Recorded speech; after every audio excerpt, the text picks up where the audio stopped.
Greetings, dear ones. I am Kryon of Magnetic Service.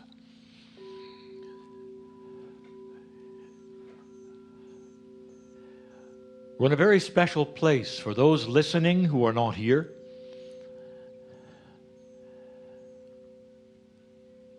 It is in nature, it is in Gaia, it is beautiful. The wind is blowing softly. We're in a place that is known for its crystalline properties.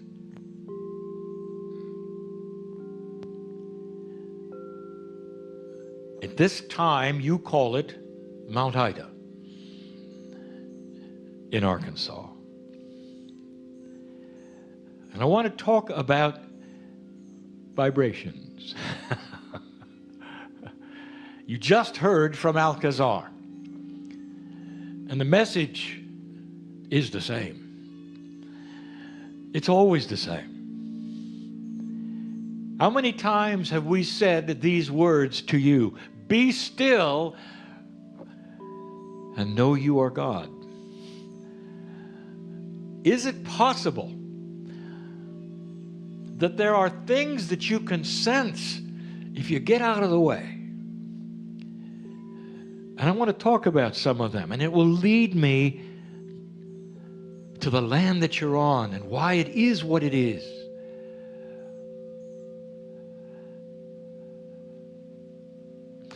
Dear ones, you see some go into art museums, stand in front of a photo and weep, stand in front of a painting and weep, stand in front of a sculpture and weep. And I want to ask you why. Have you ever considered why? Is it perhaps the sacredness of the shapes that you are seeing, either captured with the lens or created in a sculpture or put on canvas, that has a vibration or an energy that goes into you? And every single time this happens, the person who is weeping is doing it in total and complete silence. They've let go. They're allied with the artist, with the photographer. They're seeing and feeling something that is totally different from what you would call reality, for them to then look at a canvas and weep at the beauty. You've seen it. I'm talking about things that are in 3D, dear human. What is it that happens? Every musician knows that there are some very, very special kinds of music that seem to occur magically, maybe even channeled. When the melodies are correct and the sonorities are perfect, everyone simply stops and listens. And then there will be crying and weeping and silence. And you know it. It's vibrations. You've always known this about music. And I ask you, what is it, really? What is it that would create emotions and feelings and speak to you through a medium like this? And you got to be still, don't you? You can't compete with the music to appreciate it, can you?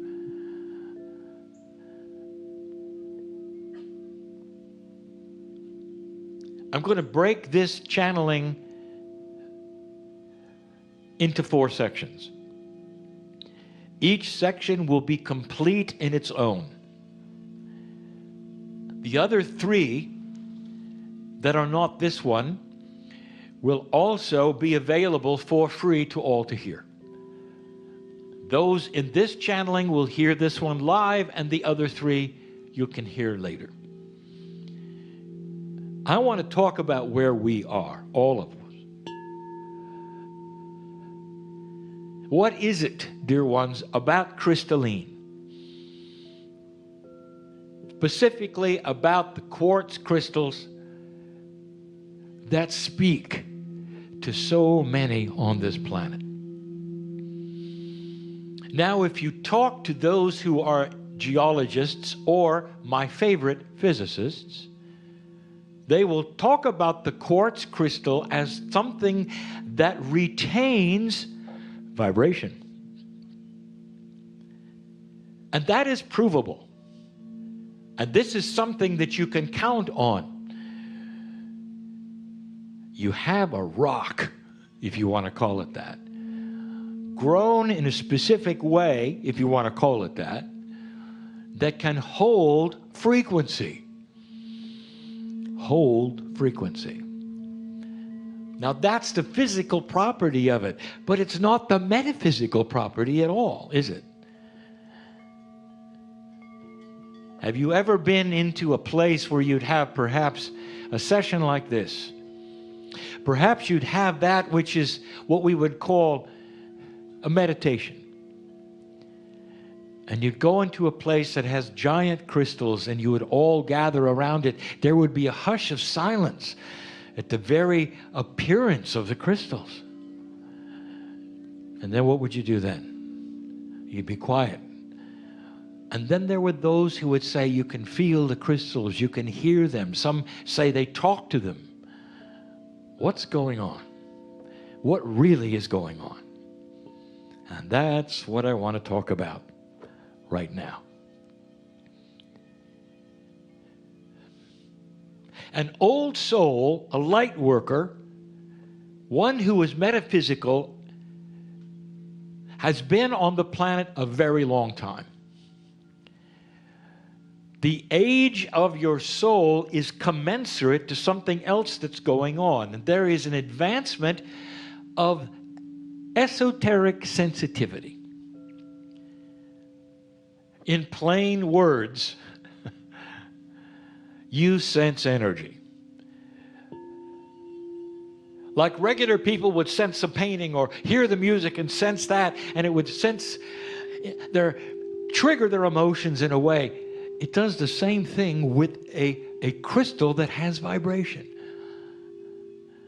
Now, the big missing piece at this point is, what are you sensing?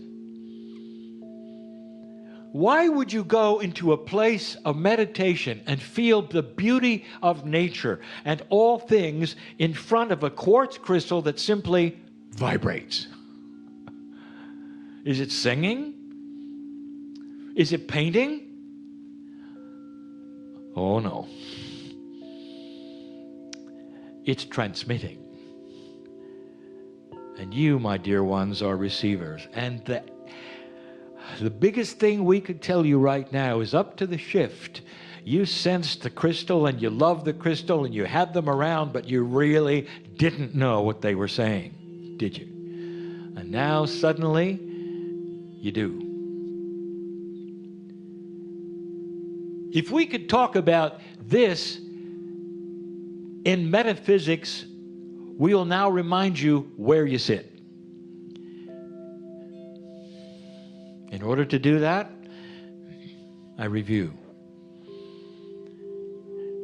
Biologists have still not found the missing link. You know that, don't you?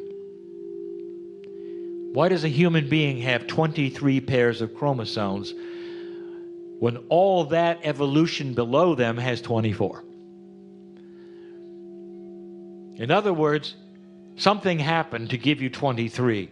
You didn't come from anything that is ever been studied in biology on this planet. Do you realize that?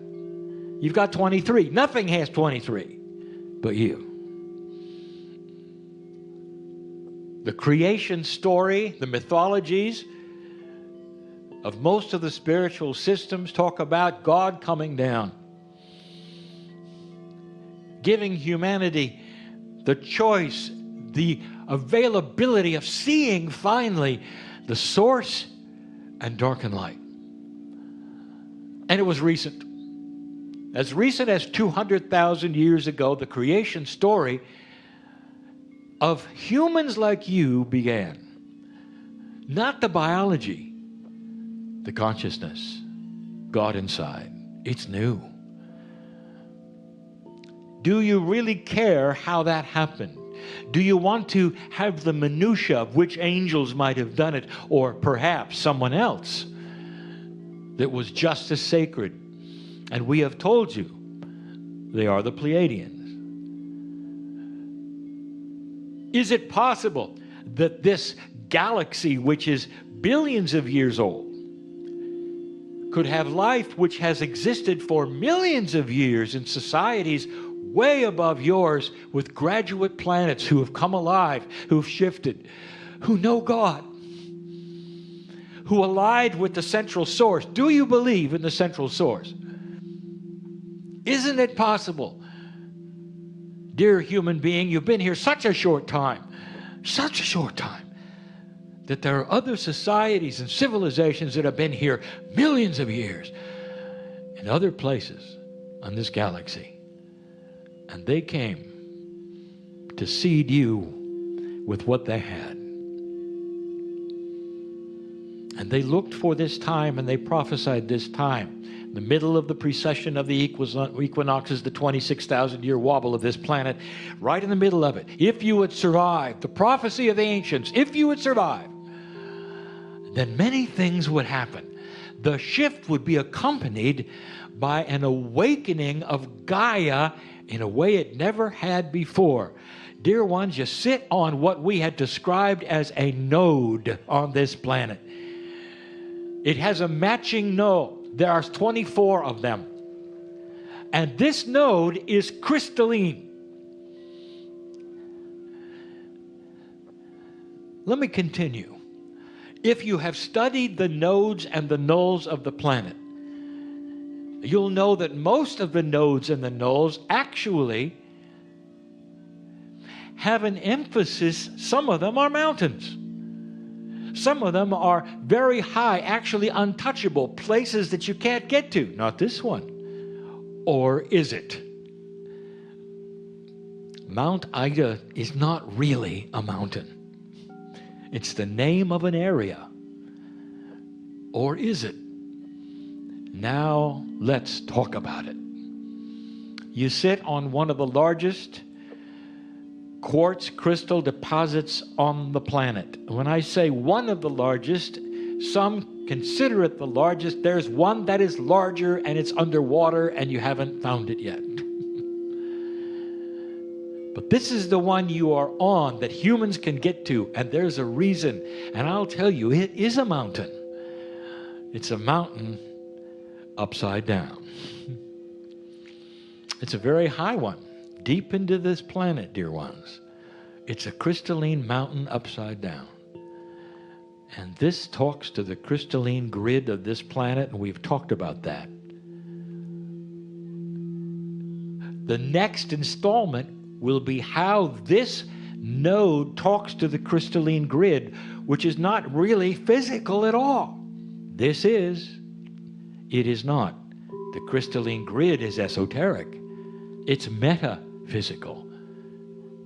And yet this node talks to it very, very clearly. What do you think it talks about?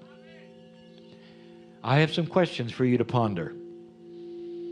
What messages are the crystals giving you?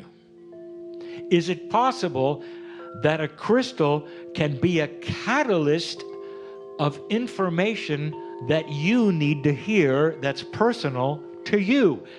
How would that work? How can you take a crystal home, put it in your home, and it starts talking about what you should know? How would that be? I want to tell you about that. Is it possible that crystalline structures at this time on the planet could have a multi-dimensional remembering system? And if so, what would they say to you? Is it possible at this point in time that crystalline, quartz crystal, would call to you so much that you would recognize it, take it home, and it would tell you what you needed to know? That's about as new age as it gets. And I want to tell you something, dear ones. There is truth in all of this.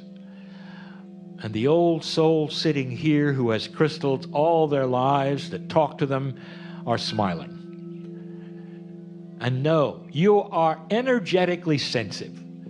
And the sensitivity you have has allowed you to feel these stones alive. They're benevolent. Last question, which we will also talk about at a future time. Can the remembrance in a crystal be changed?